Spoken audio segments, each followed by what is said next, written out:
it feels like every time you turn on the news these days, it's just crisis after crisis. Yeah. Scandal after scandal, right? Yeah. It's tough to know Yeah. where to even focus, Mm-hmm. But that's where we come in. Okay. Today, we're diving deep into one specific story. All right. And that's the allegations swirling around U.S. aid to Ukraine Okay. and the money laundering that might be happening. Right.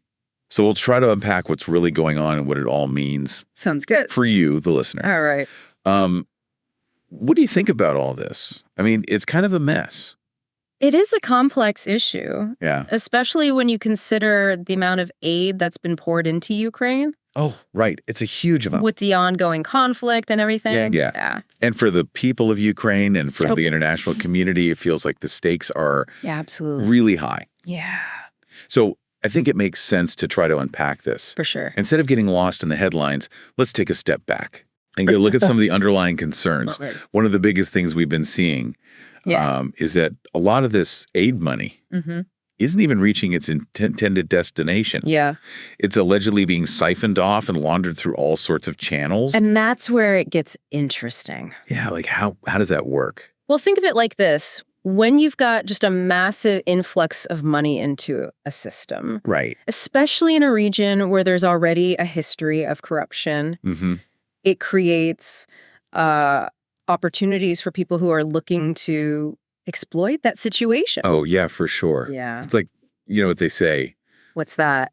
Where there's smoke, there's fire. Oh, yeah. And, there's all this skepticism around this aid to Ukraine. Right. And it kind of reminds me of that whole thing with the Clintons. Okay. And their foundation. Yeah. There were accusations that they're using it for personal enrichment. So whether those were true or not, it plays into this whole idea that these nonprofits can be vulnerable to exploitation. Yeah. It's definitely a sensitive topic. Yeah, for sure.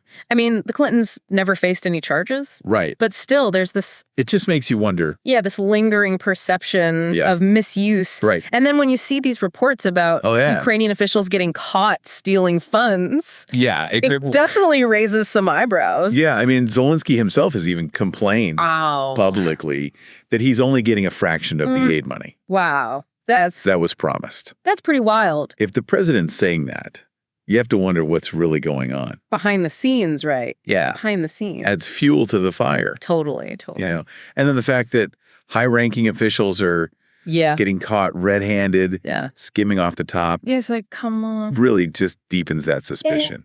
It's like, is Zelensky really unaware of how bad it is? Yeah. Or could he be involved somehow? It's a good question. Yeah. I think we have to avoid jumping to conclusions. Of course. We are dealing with allegations here. Right. Not proven facts, but the concerns are definitely serious enough to warrant a closer look. I totally agree. Yeah. It's like we've got this giant puzzle. We're just trying to piece together the truth. For sure. But there's another piece to this puzzle. Oh, okay. That I think we should look at. All right. And that's this whole narrative. Okay. That's emerging around figures like Donald Trump and Elon Musk. Interesting. Who often, position themselves as these champions of transparency. Yeah, right. And accountability.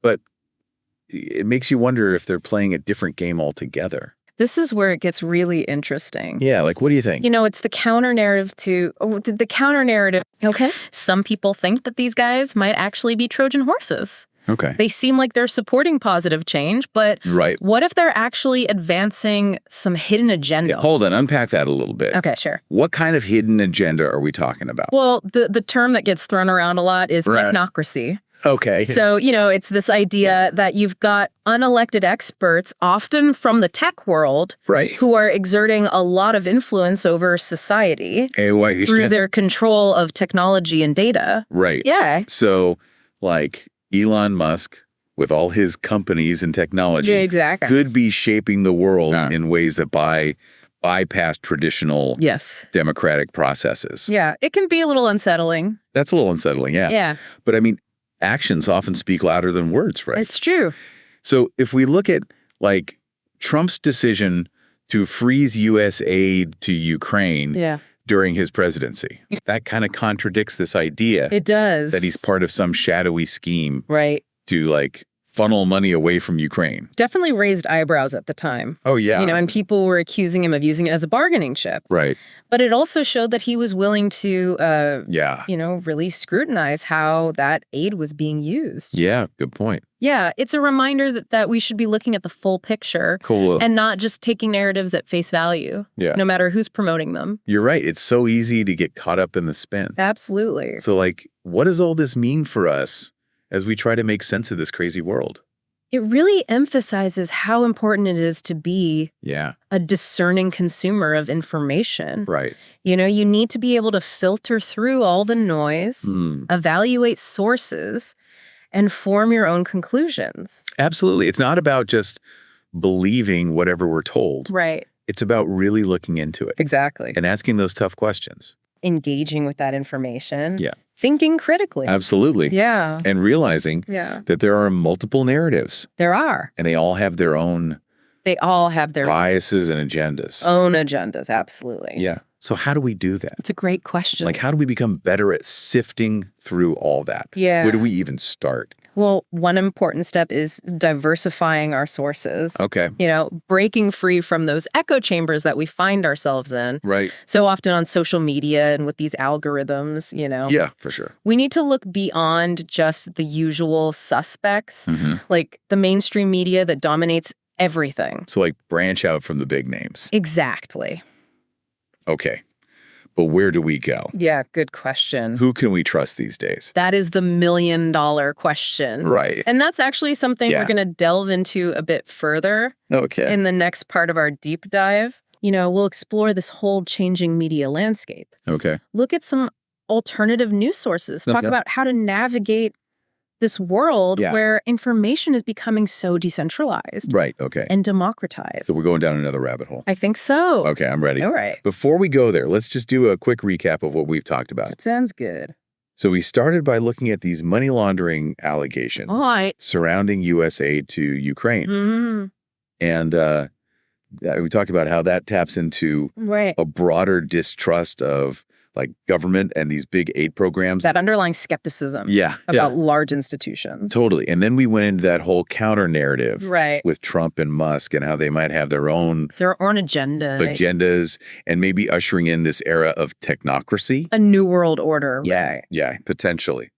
So lots to unpack here. Absolutely. We'll be back in just a moment to continue our deep dive into this complex and fascinating topic. Sounds good.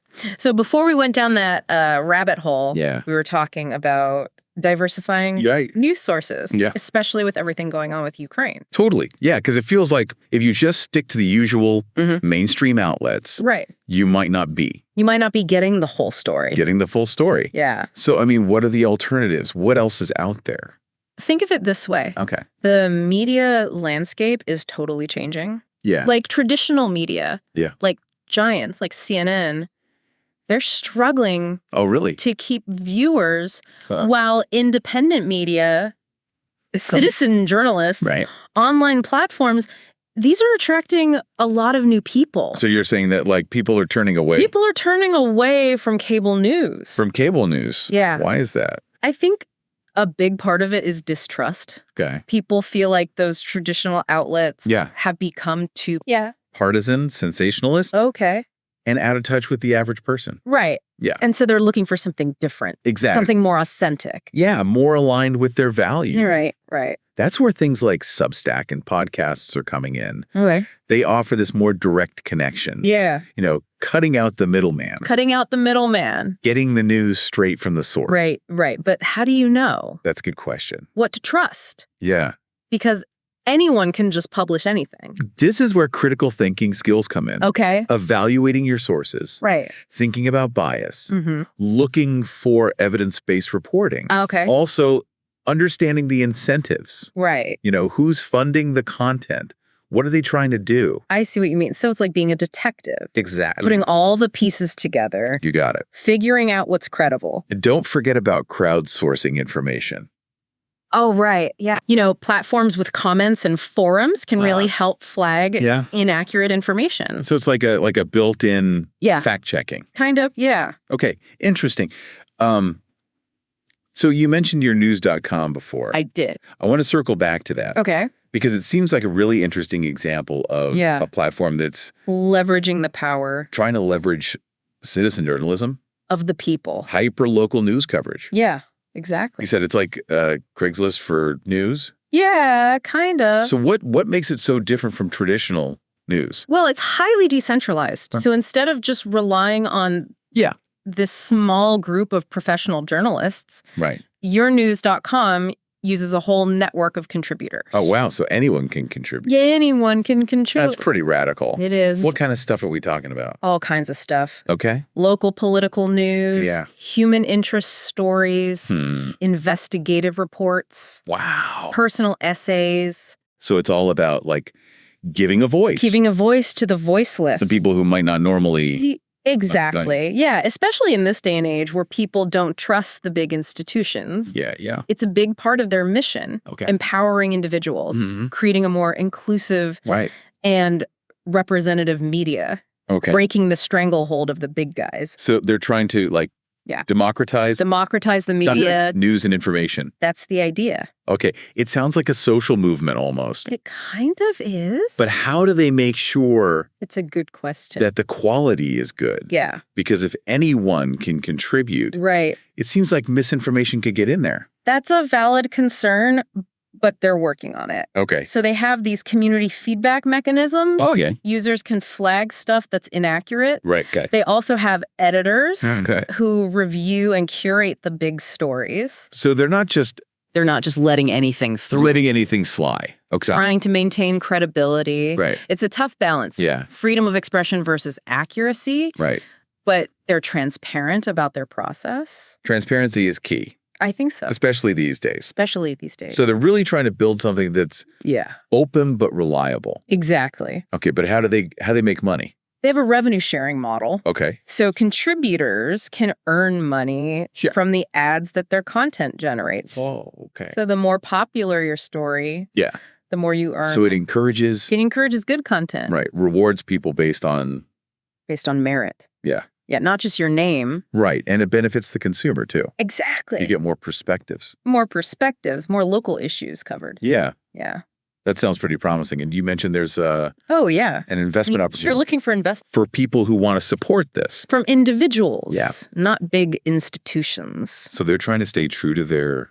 Yeah, stay true to their roots. Avoid those corporate influences. So it's like a grassroots effort. It is. People who really believe in... People who believe in the vision. Yeah. Why? What kind of impact are they having? It's early days. Yeah. But they're making waves. Okay. People are paying attention. Right. Especially those who are fed up with traditional media. Yeah, I get it. It's a breath of fresh air. It is. A sign that there's a different way to do things. But let's be real. Sure. They've got some stiff competition. They do. Like the big media companies. They have a lot of resources. Yeah. A lot of influence. So how can a small platform like that even compete?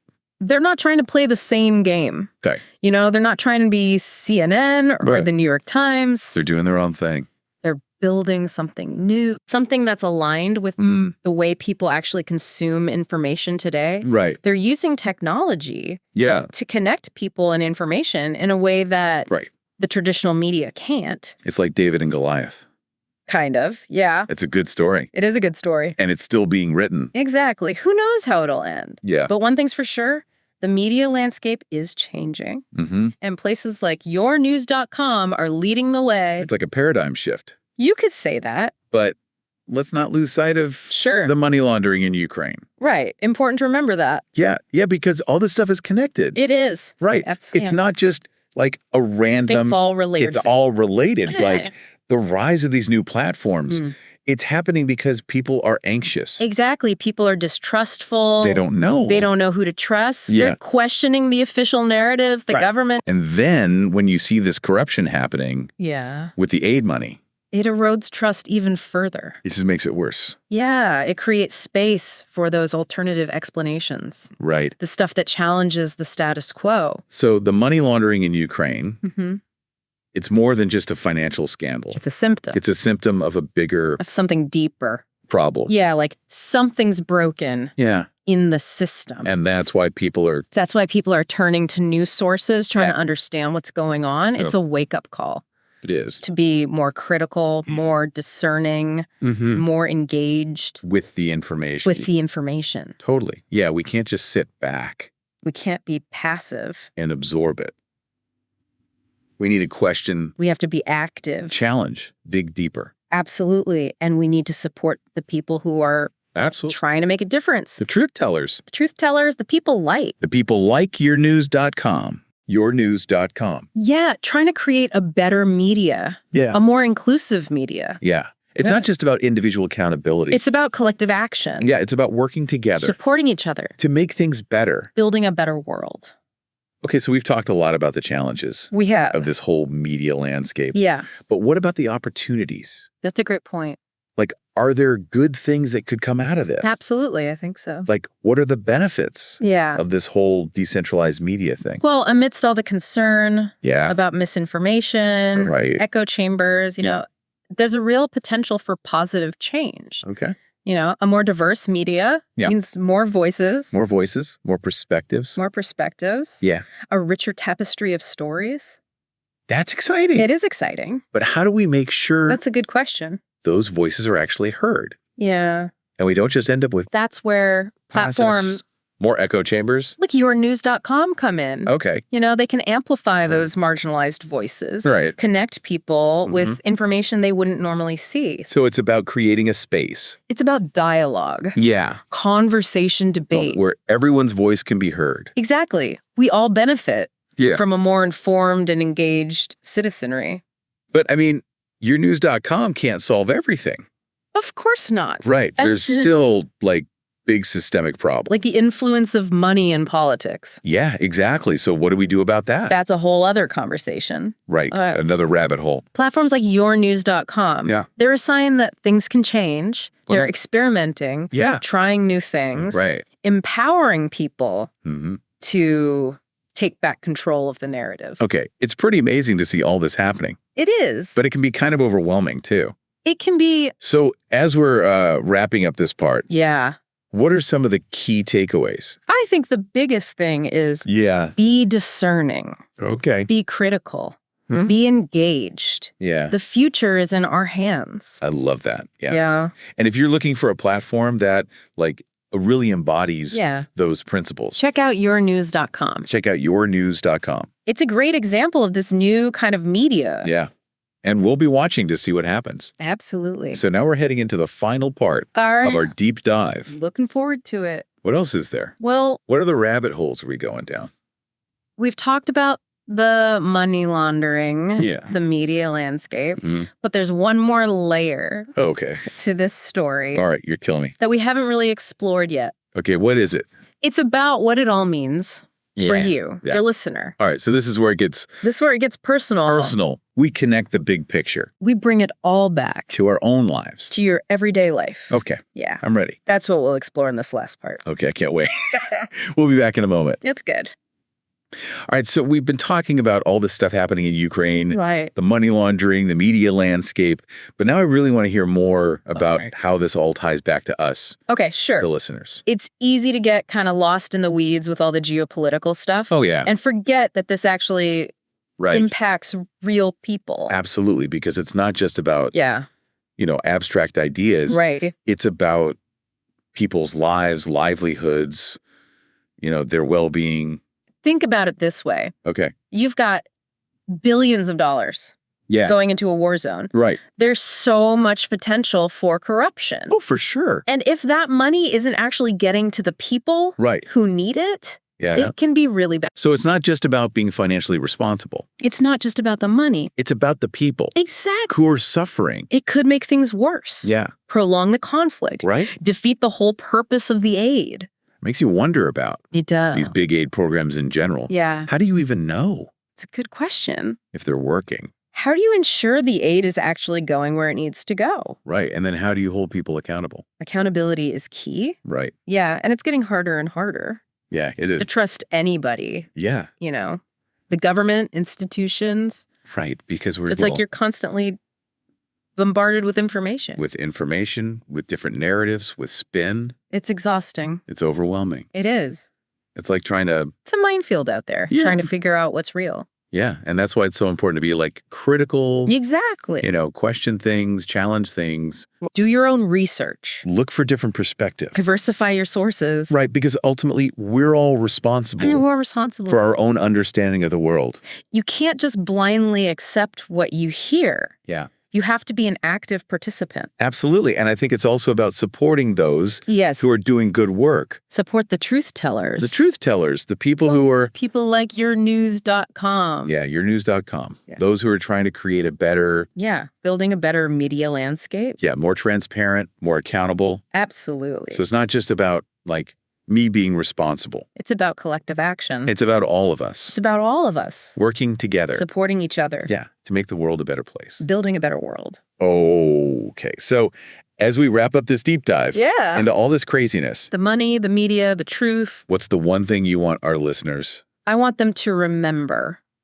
To stay vigilant. Okay. Stay informed. Stay engaged. Okay. The future is in our hands. That's a great message. Yeah. I love that. I think it's important. And if you're looking for a platform that, really embodies those values, check out yournews.com. Check out yournews.com. It's a really interesting experiment. Yeah. And they could use your support. And they could use our support. Absolutely. Awesome. Well, this has been a fascinating deep dive. It has. Thanks for joining us. Thanks for having me. And thanks to all of you for listening. To all the listeners out there. Subscribe to our podcast, which is available on Spotify, Apple Podcasts, and YouTube. We are here to make things clear.